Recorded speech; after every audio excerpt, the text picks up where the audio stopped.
Hello everyone, मैं मिथुन सिंह स्वागत करता हूं आप सभी का। आशा करता हूं आप सभी बहुत अच्छे होंगे। झारखंड सहायक आचार्य 26,001 भर्ती मामले में देखिए सीटेट वर्सेस जेटेट के मामले में अब आगे क्या होगा, क्योंकि कल की खबर यानी कि कल जो 28 तारीख था, कल मेरा पेपर भी था और एक्चुअली एग्जामिनेशन में हॉल में जब मैं गया तो I was totally in shock. मैं पूरी तरह से शॉक में था और एग्ज़ाम में मैंने क्या लिखा आई रियली डोंट नो। तो 28 को जजमेंट भी आया हुआ है सुप्रीम कोर्ट के द्वारा। एसएलपी हम लोगों ने फाइल किया था और उसमें हम लोगों को ठीक से रिजल्ट नहीं मिला। जो हम लोग जिस मनसा से गए थे वो हमारे लिए पूरा नहीं हो पाया। इसके बारे में हम लोग बात करेंगे और एक एक करके सभी बिंदुओं पे बात करेंगे। 5 लाख का फ़ाइन, 10 लाख का फ़ाइन, कुछ लोग इसे जो है अपनी जीत बता रहे हैं, सत्य की जीत बता रहे हैं। देखिए, बार बार आप अगर कुछ कर रहे हो, वो प्लॉय है ना, एक इंग्लिश में एक वर्ड है प्लॉय, है ना, तिगड़मबाजी आप कर रहे हो और उसके साथ ना चाशनी में जो है डुबा करके आप फोटो खिंचा रहे हो और अपने आप को दिखा रहे हो कि ये न्याय की मूर्ति है, ये चीज़ें हुई है, वो चीज़ें हुई है। भाई अपने लिए जीतो ना। ये किसी के पीठ पे, किसी के कंधे पे सवार होकर अपने आप को महारथी तो कम से कम मत दिखाओ। मैं ये बात सीधी सीधी बात कहूँगा। अरे भाई, कहीं से अगर जीतते हो ना, राज्यसभा का टिकट ले लेने से कोई नेता नहीं बन जाता। नेता वो बनता है जो एटलीस्ट वार्ड परिषद का जो है चुनाव लड़कर जीता हो या फिर मुखिया का चुनाव लड़कर जीता हो। राज्यसभा जाने से कोई नेता नहीं बन जाता है। तो bilateral entry is not is equal to politician, ठीक है ना, इसको ध्यान में रखिएगा आप लोग। कुछ लोग अपने आप को सुपीरियर साबित करने की कोशिश कर रहे हैं, अच्छी बात है, करिए। बाकी कटोरे में तो भीख मिल ही रही है, कटोरे में भीख मिल ही रही है, तो चुपचाप लेकर के खिसकने वाली बात है। मैं आपको सारी बात जो है बताऊंगा, क्या क्या चीज़ें कल हुई है। और लोग जो है ना बोल रहे हैं 5 लाख अब कहाँ से दोगे, कैसे दोगे। सबसे पहले ये वही लोग थे जो कमेंट करके बोलते थे कि 5,000 का हिसाब दो, 5,000 का क्या किया। मैं बता दूं, सीटेट वाले जितने लोग पिटिशनर ग्रुप में जुड़े हैं, संथाल परगना का ग्रुप हो, कोडरमा का ग्रुप हो, रांची का ग्रुप हो, ग्रुप हर जगह पे ओपन है। लोग अपनी बात रख सकते हैं। किसी ने नहीं कहा है कि पैसे आप लेकर भाग गए, खा गए। तो ये जेटेड वाले लोग थे। मैं तो सीधा नाम लेकर बातें रखता हूँ, ये कोई भी बात उल्टा घुमा फिरा के नहीं रखूँगा। तो ये लोगों ने आकर के जो है कमेंट सेक्शन को गंदा किया, अलग अलग व्हाट्सएप ग्रुप में जाकर के वे गंदगी की गंध मचाई, क्योंकि इनके खून में है ना ये सारी बातें, बेवकूफ़ी वाली बातें करना, स्टुपिडी इन देयर ब्लड। ये इनकी चीज़ें शुरू से रही है। ये हमेशा से जो है गंद मचाना जो है हमेशा से इन्होंने चाहा है। हमेशा से हर जगह पे कमेंट सेक्शन में जाकर के गंदगी फैलाना, ये इनकी शुरू से जो है मंशा रही थी। सबसे पहले जब हम लोगों ने 5,000 जो है कल लोगों से फंड रेज करने के लिए गए, तो ये कहे कि 1 करोड़ 2 करोड़ लेकर कहाँ जाओगे, क्या करोगे। सारा डेटा ऑफिशियल है सुप्रीम कोर्ट में। आप उस जो कॉपी है उसमें पढ़ोगे तो कितने पिटिशनर जुड़े हैं और कितना पैसा कलेक्ट हुआ है और उस पैसे को कहाँ कहाँ लगाया गया है वो आप देख सकते हैं। मैं आपको टाइमलाइन, जो लोग कोर्ट के प्रोसीजर को नहीं देखा है, अपने कोर्ट के प्रोसेसिंग को नहीं देखा है, तो मैं आपको बता दूं, हम लोगों ने जब एसएलपी दायर किया था तो हम लोगों ने अपने पिटिशनर को भी नहीं बताया कि हम लोगों ने एसएलपी दायर की है। और मैं आपको बता दूँ, ये 14 फ़रवरी को ही आप जो है हम लोगों ने कर रखा था। किसी को कोई आइडिया नहीं था।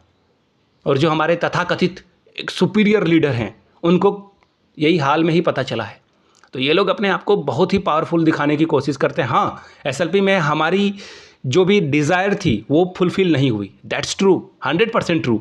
बट पिछले दिन सुनवाई हुई और झारखंड सरकार के जो वकील हैं उन्होंने गलत कोर्ट में जो है एफिडेविट प्रस्तुत किया और उस दिन हम लोगों ने 2 अच्छे नामी गिरामी वकील को रखा था उस दिन, और उनको एक शब्द बोलने का नहीं मौका मिला और हमारे बहुत सारा जो फंड था वो इसमें चला गया। फिर अगले दिन यानी कि 28 को सुनवाई होती है नेक्स्ट हियरिंग में, और उस दिन हमारे एसएलपी को रिजेक्ट कर दिया जाता है कोर्ट के द्वारा। और आगे जो है क्या होगा नहीं होगा इसके बारे में मैं पूर्णतः सीटेट के जितने भी छात्र हैं उनके ऊपर छोड़ूंगा कि आगे हम लोग कोई और फर्दर स्टेप लेंगे नहीं लेंगे। ये आपके द्वारा ओपन मीटिंग हो या फिर क्लोज मीटिंग हो, वहाँ पे बात की जाएगी आपसे और फिर डिसीजन लिया जाएगा। ये आपका कॉल होगा।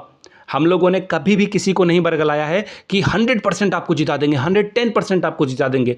पुरानी वीडियो एविडेंस के तौर पर रखी हुई है। मैंने कहा कि मैं मैथमेटिक्स का स्टूडेंट हूँ, आई बिलीव इन प्रोबेबिलिटी, और प्रोबेबिलिटी के फॉर्मूले के अकॉर्डिंग आप अगर 2 पार्टी हैं तो दोनों के जीतने के चांसेस 50-50 होती है। ये मैंने बार बार ये बातें कही है और अब भी मैं कह रहा हूँ कि कोर्ट में आपके पास अगर कुछ चांसेस हैं तो आप उस मौके को भुनाने की कोशिश कर सकते हैं। अब कैसे भुनाना है, क्या करना है, ये वकील के स्ट्रैटेजी के ऊपर डिपेंड करेगा, लोगों के जो आइडियाज़ हैं उसके ऊपर डिपेंड करेगा, ठीक है, अभी मैं कुछ भी आपको नहीं कह सकता हूं कि ये हो जाएगा वो हो जाएगा, इसलिए शांत रहें। बाकी जिनको जो बोलना है बोलने दें। 5 लाख कहां से आएगा, 10 लाख कहां से आएगा? देखिए, फ्रीडम ऑफ स्पीच बाबा साहब भीमराव अंबेडकर के संविधान में लिखा हुआ है, और I believe in Baba Saheb Bhimrao Ambedkar, I believe in constitution of India, I believe in supreme court. जो भी चीज़ें होगी सर झुका करके उसे हम लोग जो है एक्सेप्ट करेंगे, सर झुका के एक्सेप्ट करेंगे। जहां से भी हमारे लिए कानूनी रास्ता खुलेगा, अगर एक एटम के छोटे से पार्टिकल में एटम होता है, उसमें और भी अल्फा बीटा गामा जो भी है, वो भी अगर मौका मिलेगा ना, एटम का एक छोटा सा, उसमें भी हम लोग जाने की कोशिश करेंगे कि किसी तरह से भी आगे और भी जो है लड़ाई हमारी जारी रहेगी। हम लोग किसी को केक वॉक नहीं देने वाले हैं। केक वॉक का मतलब आसान रास्ता नहीं देने वाले हैं कि भाई आओ लेकर खा के आगे बढ़ जाओ। अंतिम सांस तक लड़ेंगे। और यहाँ पे कोर्ट में दिखाना चाहता हूँ, देखिए ये वीडियो लंबी बनेगी, मुझे पता है, जिनको जाना है वो जा सकते हैं, देख लीजिए। Failure is not the opposite of a success, it is a part of a success. यानी कि फेल्योर, अगर आप कोई हार जाते हो ना, तो ऐसे मत समझो कि कोई जीत गया, ये सक्सेस का ही पार्ट है, आगे लड़ने का ही पार्ट है। अब आप बोलोगे ये तो कोट चमचमाता हुआ आप दे करके जो है मोटिवेट कर रहे हो, नहीं, दैट इज़ रियलिटी। आप अपने दिल पे हाथ रख के बताओ आपके अंदर कौन सी क्वालिटी नहीं है जो इनके पास है। लोग मेरे कमेंट सेक्शन में कमेंट करते हैं पहले जेटेट पास करके दिखाओ, जेटेट पास करके दिखाओ। जेटेट का एग्ज़ाम सरकार लेगी तब ना पास करूँगा मेरे भाई। जेटेट का एग्ज़ाम लेगी, हम लोगों ने सहायक आचार्य का एग्ज़ाम दिया है, नंबर मिला लो, मैदान में उतर के नंबर मिला लो। मुंह की बल नहीं अगर तुम गिरे ना तो देख लेना, गारंटी के साथ बताता हूं। अगर अभी भी अलग अलग इंडिविजुअल 3 रिजल्ट जारी किए जाएं, ये सीटेट जेटेट के साथ, सीटेट का अलग जेटेट का अलग, आप कंपेयर करके दंग रह जाओगे कि कितने क्वालिटी टीचर की कुर्बानी दी जा रही है इस भर्ती प्रक्रिया में। अगर मेरी बात से 1% भी डिसएग्री करते हो तो फैक्ट के साथ लिखो नीचे, में आर्गूमेंट करने के लिए मैं तैयार हूँ। लेकिन उसके लिए तो तैयार नहीं होगे, ऑब्वियसली सुप्रीम कोर्ट ने डिसीजन दिया है, तो ये जो भी मैं बातें कह रहा हूँ कि वो पॉसिबल नहीं है, रिजल्ट नहीं जारी किया जा सकता है। लेकिन एक ऐसे ही रिजल्ट जैसे से जारी करवा लो ना, पता चल जाएगा कि आपको आप कितने पानी में हो और आप कितने नंबर ला सकते हो, या फिर आपकी क्वालिटी कितनी है। नीचे में लिखते हैं लोग ना, सुप्रीम कोर्ट की स्पेलिंग नहीं आती है उन्हें, कॉन्स्टिट्यूशन ऑफ इंडिया तो छोड़ दो, पिटिशनर तो छोड़ दो, ये बहुत अच्छे अच्छे वर्ड हैं जिसकी स्पेलिंग बहुत लोगों को नहीं आती है, लेकिन सुप्रीम कोर्ट लिखने नहीं आता है, वीडियो लिखने नहीं आता है, वीडियो की स्पेलिंग ये लिखते हैं ये जेटेट वाले लोग। अब बताओ ये बच्चे को क्या पढ़ाएंगे? अब बोलोगे कि नहीं सर कुछ लोग तो मैथ्स के टीचर होंगे, एसएसटी टीचर होंगे। भाई लैंग्वेज हर सब्जेक्ट में इंपॉर्टेंट होता है। मैथमेटिक्स में अगर आपको लैंग्वेज नहीं आता है तो मैथमेटिक्स कैसे बनाओगे आप?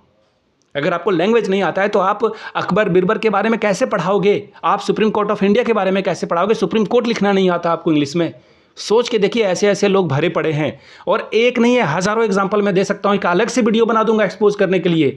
मेरे कमेंट सेक्शन में मैंने सभी को, देखिए मैं ना बहुत ही जो ऑर्गेनाइज आदमी हूँ, मैं छोटी छोटी चीज़ें करता हूँ लेकिन ऑर्गेनाइज तरीके से करता हूँ। जो भी कमेंट में मुझे गलतियाँ दिखती हैं ना, मैं उसका स्क्रीनशॉट लेता हूँ और एक अलग से टेलीग्राम पे मैंने जो है अपने लिए चैनल बना के रखा हुआ है, वहाँ पे सारे स्क्रीनशॉट में डाल देता हूँ, सारे कमेंट सेक्शन डाल देता हूँ, और मैं आपको दिखा दूंगा। अगर एक वीडियो अगर आपको चाहिए होगी ना, उस पर मैं दिखा दूंगा कि इन लोगों की जो भाषा शैली है वो कितनी गलत तरीके से स्पेलिंग को लिखते हैं, कितनी तरीके से लिखते हैं।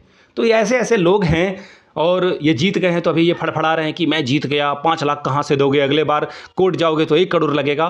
फ्रीडम ऑफ स्पीच हमारे देश में है और वो हमें संविधान प्रोवाइड करता है। आगे केस लड़ना है, क्या करना है, नहीं करना है, ये सभी लोग मिल के तय करेंगे। क्या किया जा सकता है, नहीं किया जा सकता है, और 1% की गुंजाइश होगी तो उसमें भी मेरा जो अपनी राय है, मेरी राय है, उसमें भी आदमी को एफर्ट मारना चाहिए। क्यों मारना चाहिए मैं आपको क्लियरली बताता हूँ। दिल पे हाथ रख के आप पूछिए, जेटेट की परीक्षा 2024 में सरकार लाने की कोशिश करती है और 2025 के मिड में आकर के बोलती है ये एग्ज़ाम कैंसिल है। और आपको मैं बताऊं, अभी तक ऑफिशियली ये नहीं बताया गया कि एग्ज़ाम कैंसिल है। अब ये ऑफिशियली बताने के लिए भी 1 महीना इनको वक्त लगेगा। उसके बाद ये रद्द होगा, फिर नई नोटिफिकेशन आएगी, नियमावली आएगी, फिर नोटिफिकेशन आएगा, नोटिफिकेशन के बाद फॉर्म भरने का डेट आएगा, फॉर्म भरने के डेट को बढ़ाया जाएगा, फिर जो है आप फॉर्म भरोगे फाइनली, फिर एडिट का ऑप्शन आएगा, और ये प्रक्रिया पूरे होने में 1 साल लगेगा। अगर आप मेरे किसी भी बात से डिसएग्री करते हो तो आप मुझे बताओ ना कि मैं कहाँ पर गलत हूँ। ये 1 साल का प्रोसेस लगेगा या नहीं लगेगा? और उसके बाद एग्ज़ाम ये 1 साल में नहीं हो जाएगा, 1 साल के बाद होगा। तो आप सोच के देखो, 2026-27 में भी अगर एग्ज़ाम हो जाए तो ये बहुत बड़ी जीत है आपके लिए। और आप बोलते हो कि 24,000 के लिए आप अपने आप को तैयार रखो। एक बार ये 26,001 की भर्ती चली गई, इसके बाद भर्ती कब आएगी आपको भी पता है और मुझे भी पता है। भोले भाले जनता को बेवकूफ़ बनाने के लिए जो जेटेट वाले भाई बहन, जो बड़े जो हमारे अंकल आंटी हैं, ये बोलने आते हैं कि भाई 24,000 की तैयारी करो, जेटेट की तैयारी करो। अरे भाई हमें क्या करना है वो तुम ना सिखाओ ना, तुमने जो किया अपने लिए किया, हमें क्या करना है वो हम डिसाइड करेंगे ना। आप कौन होते हो हमें बताने वाले। कुछ लोग कमेंट सेक्शन में आते हैं बार बार एक ही वो पुराना वाला जो है कैसेट बजाने के लिए कि तुम लोग सेंट्रल टेट पास किए हो ना, बाहर जाकर जॉब कर लो, केबीएस में जॉब कर लो, एनबीएस में जॉब कर लो। अरे तुम्हारे पापा ने केबीएस में जॉब निकाली है क्या, ये एनबीएस में जॉब निकाली है क्या, ये बताओ आप मुझे। केबीएस एनबीएस में जॉब कब से आ रही है, आ तो नहीं रही है वहाँ पे भर्ती। और किसी को केबीएस में जॉब करना है या नहीं करना है, केबीएस में जॉब करने से किसी को आसाम में पोस्टिंग मिल सकती है, तमिलनाडु में जो है ज्वाइनिंग मिल सकता है, जम्मू कश्मीर में मिल सकता है। कोई अगर अपने माँ पिताजी के साथ रहना चाहता है, किसी के माता पिता बीमार रहते हैं, किसी के एक ही परिवार में माँ पिता में कोई एक ही है, वो बाहर नहीं जाना चाहते हैं, गांव के परिवेश में रहना चाहते हैं, तो बच्चा कहाँ जाना चाहता है, नहीं जाना चाहता है, ये आप कौन होते हो डिसाइड करने वाले। ये आप कौन होते हो मुझे केबीएस या एनबीएस या DSSB में फॉर्म भरने के लिए बताने के लिए। हमें आइडिया है भाई, हम लोगों ने टैट पास किया है, हमें आइडिया है कहाँ पर हम एलिजिबल हैं और कहाँ पर एलिजिबल नहीं है। टैट की परीक्षा झारखंड में नहीं ली जा रही है 9 सालों से, ये किसकी गलती है? ये सीटेट के छात्रों की गलती है क्या? हमारी गलती नहीं है। हम योग्य हैं या नहीं हैं एक टुच्चा सा एग्ज़ाम पास करने के लिए, इसके लिए हमें वैधता आपसे नहीं चाहिए, इसको ध्यान में रखिएगा। बाकी कुछ अपने आप को लार्जर देन लाइफ वाली इमेज जो है प्रेजेंट करना चाहते हैं, आपदा में अवसर तलाश रहे हैं कि मैं भाई ये हूँ, ये मैंने कर दिया, वो कर दिया। ऑब्वियसली आप सुप्रीम कोर्ट में आपने जीता, Parimal Kumar versus state of Jharkhand वाले केस को आपने जीता। इससे पहले वाले जितने केस हैं मुंह की खाई है आपने। डायरेक्ट भर्ती का गाना आपने गाया हर जगह जाकर के, और वो गाना हर जगह फ्लॉप हुआ, हर जगह वो गाना फ्लॉप हुआ। आप सरकार से बैकग्राउंड में बातचीत कर रहे थे कि हमें जो है डायरेक्ट भर्ती कर लो। आप भूखे भजन ना होए गोपाला वाली भजन भी नहीं होता भूखे पेट, लेकिन आप भजन करने के लिए भी गए भूखे पेट, लेकिन वहाँ भी आपने मुँह की खाई, हर चीज़ में आपने मुँह की खाई है। आप यहाँ पर जीत गए, वो बोलते हैं ना कि आखिरी जीत मायने रखती है, तो वही आप जीत गए हो। तो आपकी बात को जो है लोग दिखा रहे हैं कि भाई दिस इज़ बिग थिंग। ठीक है भाई, बिग थिंग है, लेकिन रियलिटी तो देख लो। बाकी मैंने अपनी बात रख दी है, जिसको जो लिखना है लिखे कमेंट सेक्शन में, मुझे फ़र्क नहीं पड़ता है। आई रिपीट, मुझे फ़र्क नहीं पड़ता। एक ना मैं कमेंट देख रहा था, एक ने कहा कि आ गया ना ऊँट पहाड़ के नीचे। भाई पहाड़ हमेशा से ऊपर रहेगा, ऊँट हमेशा से नीचे रहेगा। किस चीज़ को किससे कंपेयर कर रहे हो? ऊँट लिविंग थिंग्स है, पहाड़ नॉन लिविंग थिंग्स है। पहाड़ चल नहीं सकता है, पहाड़ टूट सकता है, पहाड़ छोटा हो सकता है, पहाड़ बड़ा भी हो सकता है, वॉल्केनो इरप्शन होगा तो, लेकिन ऊँट एक जगह से दूसरे जगह जा सकता है। तो दो चीज़ों को कंपेयर मत ना करो भाई, ये आपका फंडामेंटल ही स्ट्रक्चर गड़बड़ है। बाकी जिसे जो करना है करे, जैसे खुशियाँ मनानी है मनाइए। बाकी आपके फेवर में डिसीजन आया है, तो मैं इतनी जो है गुंजाइश आपसे रखता हूं कि मेंटेन करिए डेकोरम को। आप बड़े हो, मैच्योरिटी लाएं आप। बाकी कमेंट सेक्शन में जो रेलाई है वो जारी रहेगी। आप आएँ कमेंट सेक्शन में, बहुत प्यार बरसाया जाएगा आपके लिए, आए तो सही आप। चलिए वीडियो को यहीं समाप्त करूंगा मैं, आगे कुछ और अपडेट आएगी definitely I will make another video.